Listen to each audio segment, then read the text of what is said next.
The money invested here is huge. We had 7 cuts here stripped, ready to go. So there is probably, give or take, $10 million here laying to be picked up. 4,000 or 5,000 ounces for sure. Tony Beets, a fearless gold miner, faced a major setback when his prime mining spot at Indian River flooded unexpectedly, halting all operations. Finally, we're back in the Indian River. So this year we were saying about 6,000 ounces. Refusing to back down, Tony devised an ambitious plan to pump over 1 million gallons of water out of the site using massive pipes, redirecting it to a nearby pond. As the team worked tirelessly to lower the water levels, tension grew with each passing day. What dark secrets or dangers could be hiding beneath the water? Join us as we discover whether Tony's efforts will lead to a golden payoff or if the depths hold something entirely unexpected. The crucial role of dewatering in mining. Removing water, known as dewatering, is a crucial part of mining. It involves getting rid of water that gathers in mines from natural sources like groundwater or rain. This process is essential not just to keep the mining going, but also to protect the mines from flooding, which can cause serious damage and halt operations. The methods used to manage water at mining sites vary depending on the environment and the type of ground. They usually include strong pump systems that can handle large amounts of water and sediment, which are key to keeping mining operations safe and efficient. If you really got to move a volume of water, you pop them in there, they let it, it's all gone. As the engineers descended deeper into the newly excavated section, the ominous sound of rushing water echoed through the tunnels, hinting at an undiscovered underground river that could threaten the entire operation. But the challenges don't stop there. The environmental impact of mining, especially when not managed well, can be severe. Problems like water contamination and changes to the landscape can seriously harm local ecosystems and communities. Strategies like Tony's not only solve operational problems, but also help reduce environmental damage by controlling pollutants and minimizing the mining site's impact on the surrounding area. Once the area was drained, Tony intended to excavate the remaining layer of soil to reveal the gold-rich dirt that had been left untouched. This was a significant challenge, especially since Tony had seen others manage similar tasks, but this would be his first time attempting such a feat on his own. At the same time, Tony's youngest son, Mike, was tasked with an important job. He needed to connect 5 20-foot sections of durable polycarbonate pipe. These pipes were extremely tough, even surviving an accidental run-in with a bulldozer without a scratch. However, Mike encountered issues with the fusion machine, which struggled to cut the rough edges of the pipe smoothly, an essential step for a proper fusion. The situation became more complicated as Mike realized that without a smooth edge, their progress could be significantly delayed.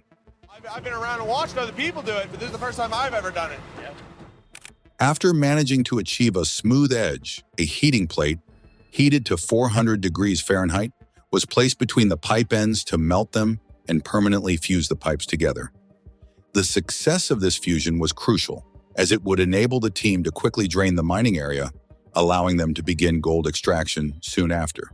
This was a critical moment in their operation, but it wasn't the only challenge they would face. They were about to find out if their efforts would truly lead to the successful extraction of gold. Aaron found himself in a tricky situation earlier that day.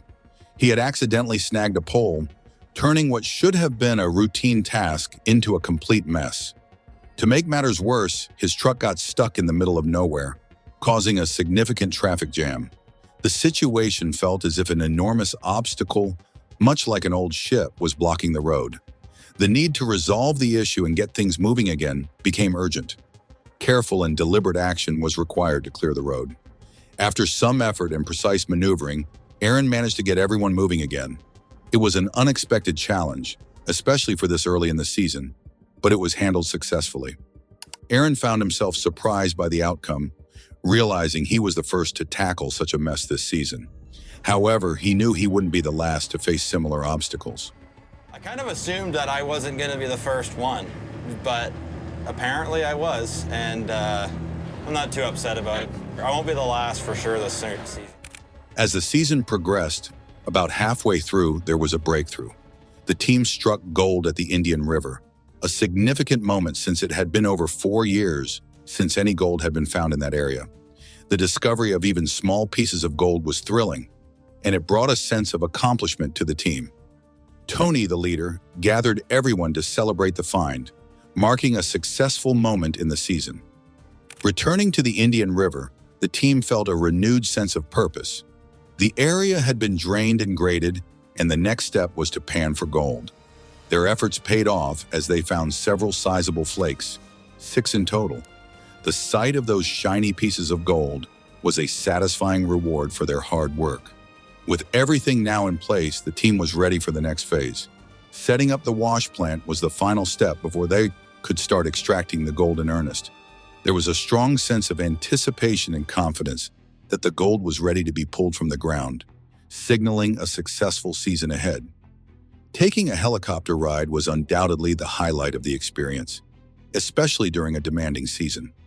As the halfway point of the season approached, Tony Beets found himself falling significantly behind his ambitious goal of 3,000 ounces of gold.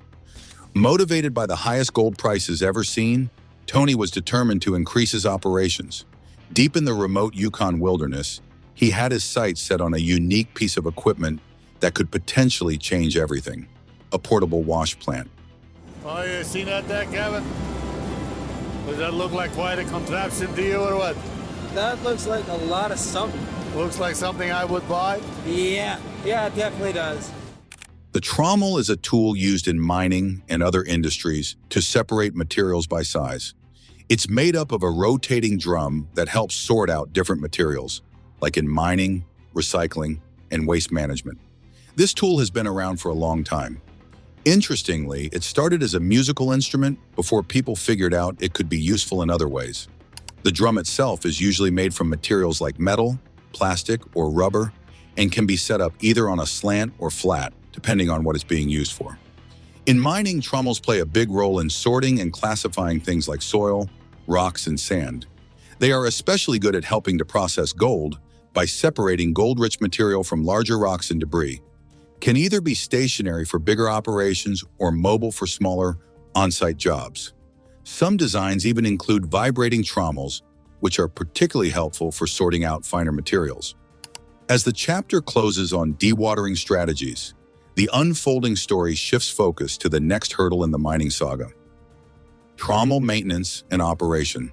Taking care of a trommel means regularly checking and replacing parts like screens and bearings to keep it working well.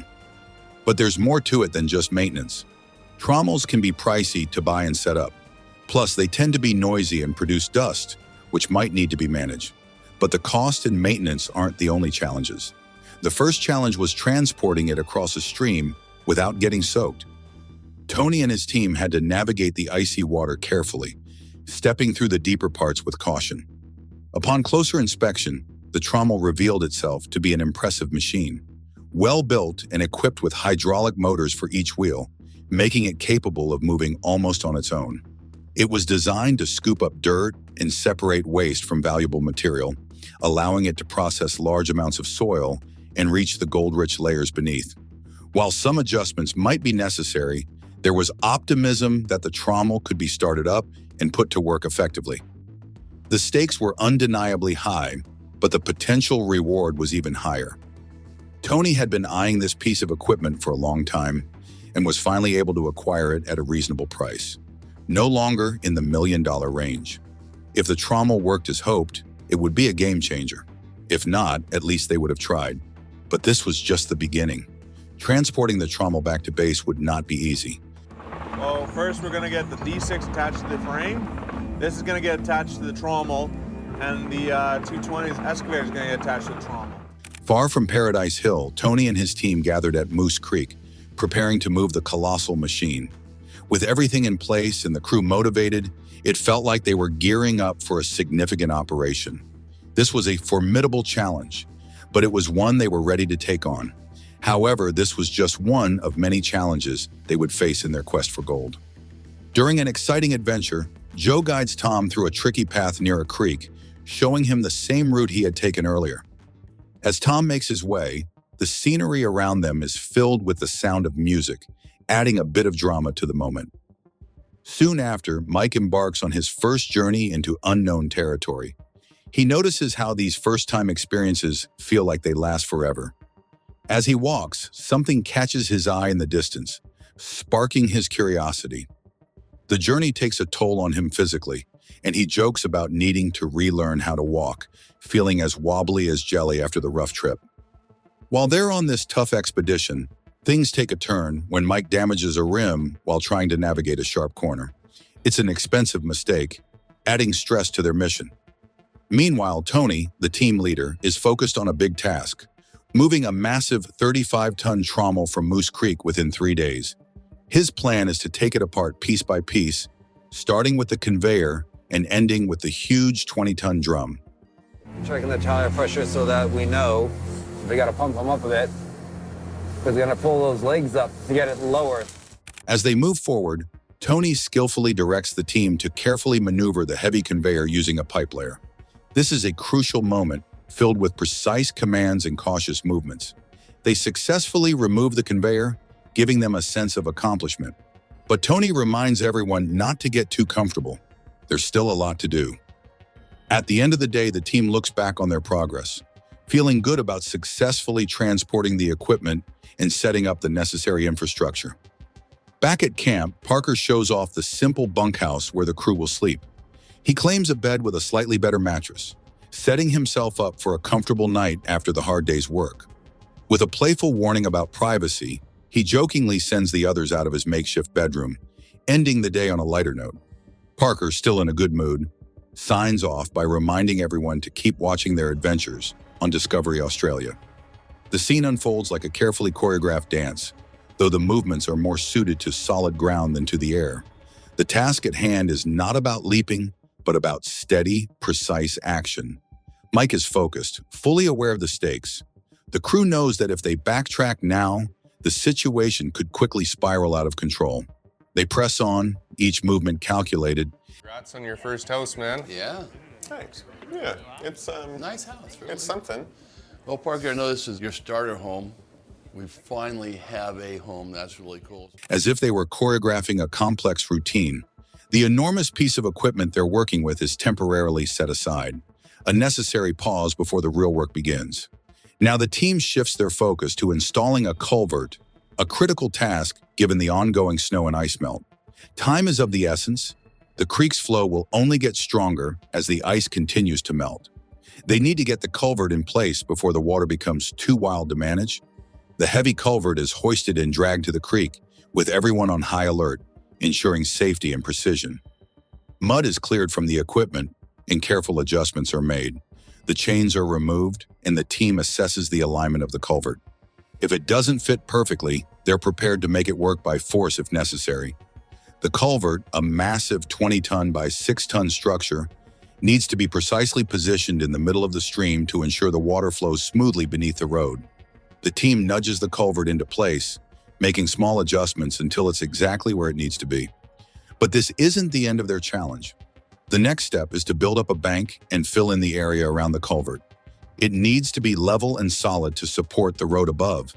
If this part of the job isn't done correctly, the water could erode the base of the culvert, causing significant issues down the line. Mike works quickly, fortifying the road and securing the culvert in place. Time is a critical factor here. The longer they delay, the more difficult and labor-intensive the repairs will become. If they stall too long, they risk undoing all the progress they've made. This episode in their journey marks a moment of brief respite before they tackle the next big challenge. Pivotal moments in Yukon mining. Mike prepares the next phase, setting up the equipment so the trucks can move forward and start unloading, speeding up the process as much as possible. Charlie tackled the problem by deciding to build a dam using extra materials from the rock trucks. Mike raised the road around the culvert, making sure there was enough soil to keep the road wide enough for 2 lanes.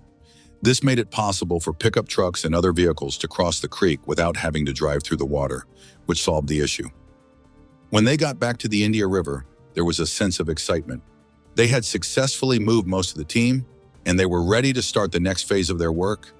In the days that followed, they planned to expand the mining area and set up the processing plant. Their goal was to move closer to their target of 6,000 ounces of gold. But this was just the beginning. They knew the real challenges were still ahead. He had been working with heavy machinery in the Yukon for a long time, and there's nothing more frustrating than when your equipment breaks down far from where you need it. Up a bit, Mike, up a bit. Very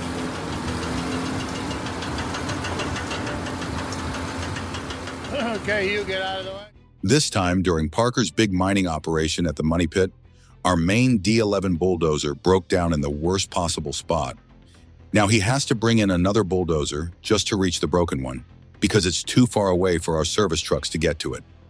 Mitch arrived at the scene and instantly grasped the gravity of the situation. The bulldozer's ripper cylinder had broken, with the barrel completely severed from the end.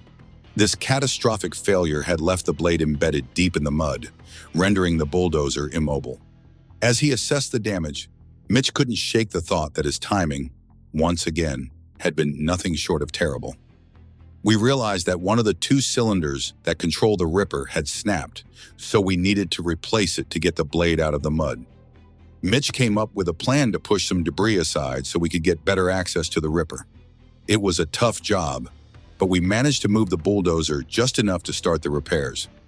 It was a huge relief when it finally moved a little. Our mechanic, Jordan, brought a replacement cylinder from our storage yard. It wasn't the exact same model, it was from an 11R, but we hoped it would work. Installing the new part wasn't easy. We had to replace the damaged hydraulic lines too. The replacement cylinder had been sitting unused for a long time, so we were really just hoping it would do the job. After a few tense hours, we got everything connected, and to our relief, the bulldozer started up again. But this wasn't the worst part. We had been so close to a bigger disaster. Thankfully, we had the right part on hand, and we avoided a major problem. As the bulldozer slowly made its way back to the site, I joked that the last one to get back would have to buy the drinks, realizing I might be the one buying. After 5 long hours of repairs under the wide Yukon sky, our D11 was ready to get back to work. Over 6 days without stopping, Parker Schnobel's team made great progress. As they saw the gravel start to appear, they knew Parker would be pleased. They managed to hit their goal in just a week, reaching the all-important gold-bearing layer. We got down to some gravels here, Dominion, and this is real awesome here. This is what it's all about. We're gonna get this ground thawed out, we're gonna get a wash plant set up, and hopefully there's a whole bunch of gold right underneath this gravel. Everyone was excited as they uncovered the gravel at the Dominion site. The plan was simple: thaw the ground, set up the wash plant, and get to the gold they believed was hidden below. For 10 years, while Parker was building his mining empire in the Yukon, he lived in a trailer. But with the purchase of Dominion, he was finally able to buy his first house. The joy of owning a home was new and exciting, and it was definitely time for a housewarming party. As the party continued, Parker jokingly warned those sitting in the back of the bus about the bumpy ride, while everyone else cheered and clapped. The party was lively, but Parker couldn't help but humorously mention the potential danger of a serious bus accident at the site, a situation no one wanted to face. Living in a house felt both strange and exciting for Parker. He described the space as oddly big for just one person and found the layout a bit strange. He especially didn't like the carpeted master bathroom right next to the bedroom, making a funny comment about how unsettling that design choice was. Did Tony's drastic measures justify his goal to access buried gold, or did he risk too much for uncertain gain? Share your thoughts and don't forget to like and subscribe for more discussions.